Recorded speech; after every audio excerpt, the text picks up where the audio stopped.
വർഷത്തെയാണ് മുന്നിൽ കാണുന്നതെങ്കിൽ ഒരു മരം നടുക. ഇനി ഒരു നൂറ്റാണ്ടിടെയാണ് മുന്നിൽ കാണുന്നതെങ്കിൽ കുട്ടികളെ നന്നായി വളർത്തുക. ജവഹർലാൽ നെഹ്റു. മാന്യസദസ്സിന് വന്ദനം. കൂട്ടുകാരെ, ഇന്ന് ശിശുദിനമാണ്. പണ്ഡിറ്റ് ജവഹർലാൽ നെഹ്റുവിന്റെ ജന്മദിനം. ഇന്ത്യയുടെ ആദ്യ പ്രധാനമന്ത്രിയായിരുന്നു പണ്ഡിറ്റ് ജവഹർലാൽ നെഹ്റു. ലോകം മുഴുവൻ ആദരിക്കുന്ന നേതാവ്. ഇന്ത്യയെ കണ്ടെത്തൽ, വിശ്വചരിത്രാവലോകനം ഉൾപ്പെടെ ധാരാളം കൃതികൾ രചിച്ച മഹാനായ ഗ്രന്ഥകൻ. ഐക്യരാഷ്ട്രസഭയിലും ചേരുചേരാ കൂട്ടായ്മയിലുമൊക്കെ ഇന്ത്യയുടെ ശബ്ദം മുഴങ്ങി കേൾക്കാൻ കാരണമായ മികച്ച പ്രാസംഗികൻ. നൂറ്റാണ്ടുകൾ നമ്മെ അടക്കി ഭരിച്ച ബ്രിട്ടീഷുകാരിൽ നിന്നും മോചനം നേടിത്തന്ന സ്വാതന്ത്ര്യ സമര സേനാനികളിൽ പ്രമുഖൻ. ദാരിദ്ര്യവും നിരക്ഷരതയും കലാപങ്ങളുമൊക്കെയായി ഏറെ പിന്നിലായിരുന്ന നമ്മുടെ രാജ്യത്തെ മുൻപോട്ടു നയിച്ച നവഭാരത ശില്പി.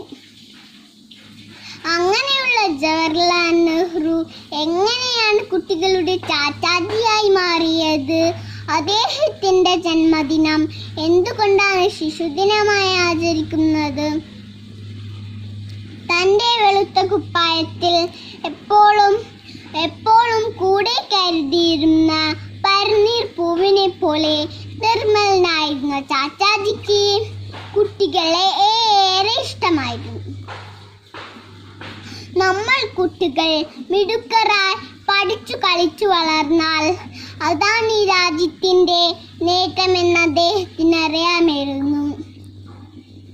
അതുകൊണ്ട് തന്നെ എത്ര തിരക്കിനിടയിലും കുട്ടികളോടൊത്തു സമയം ചിലവഴിക്കാനും സംസാരിക്കാനും നല്ല നല്ല സമ്മാനങ്ങൾ വാങ്ങിച്ചു കൊടുക്കാനും അദ്ദേഹം എപ്പോഴും ശ്രമിച്ചിരുന്നു. ചാച്ചാജി മകളായി ഇന്ദിരയ്ക്ക് ജയിലിൽ നിന്നയച്ച കത്തുകൾ, ഒരച്ഛൻ മകൾക്ക് അയച്ച കത്തുകൾ എന്ന പേരിൽ പുസ്തകമായിട്ടുണ്ട്.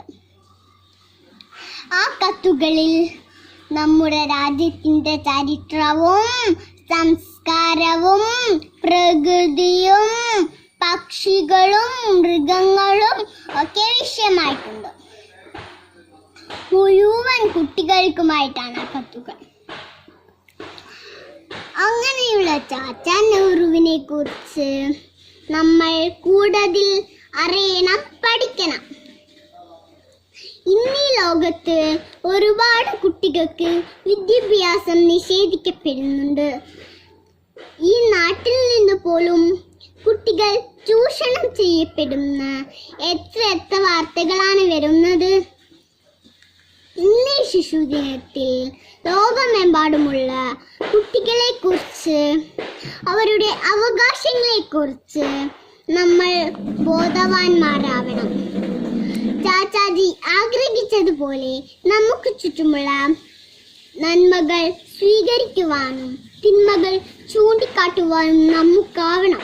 ഭാരതം ലോകത്തിന് സംഭാവന ചെയ്ത ആ മഹത് വ്യക്തിയെ ഒന്നുകൂടി ഓർത്തുകൊണ്ട് നിർത്തട്ടെ. നന്ദി, നമസ്കാരം. ജയ് ജയ് ചാച്ചാജി. ഞാൻ ഇന്നിവിടെ പറയാൻ പോകുന്നത് ജവഹർലാൽ നെഹ്റുവിനെ പറ്റിയാണ്. നമ്മുടെ ചാച്ചാജിയെ കുറിച്ച് നമുക്കത് പറയാം. ഇന്ത്യയുടെ ആദ്യത്തെ പ്രധാനമന്ത്രിയാണ് ജവഹർലാൽ നെഹ്റു.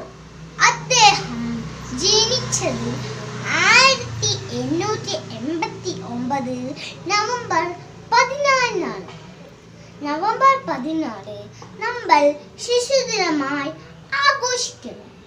അതിനെന്താ കാരണം അറിയോ കൂട്ടുകാരെ? നെഹ്റുവിന് കുട്ടികളെ വളരെ ഇഷ്ടമായിരുന്നു.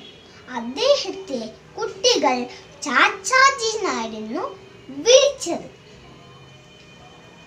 രാജ്യത്തെ കുട്ടികളുടെ ഭാവിയാണ് രാജ്യത്തിന്റെ ഭാവി എന്ന് അദ്ദേഹം വിശ്വസിച്ചു.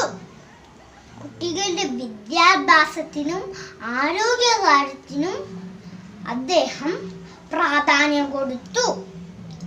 കുട്ടികളോടൊപ്പം ഇടപെടാനും കുട്ടികൾക്ക് വേണ്ടി എഴുതാനും അദ്ദേഹം സമയം കണ്ടെത്തി. ആധുനിക ഇന്ത്യയുടെ ശില്പി എന്നാണ് അദ്ദേഹം അറിയപ്പെട്ടിരുന്നത്. ഗാന്ധിജിയോടൊപ്പം സ്വാതന്ത്ര്യ സമരത്തിൽ പങ്കെടുത്തു. ബാലവേലയും കുട്ടികൾക്കെതിരായ ആക്രമണവും ഇല്ലാത്ത ഇന്ത്യയാണ് അദ്ദേഹം സ്വപ്നം കണ്ടത്. ചാച്ചാജി ആഗ്രഹിച്ച പോലെ തന്നെ നമുക്കും പഠിച്ചു വളർന്ന് രാജ്യത്തിന് വേണ്ടി പ്രവർത്തിക്കാം. ജയ് ഹിന്ദ്.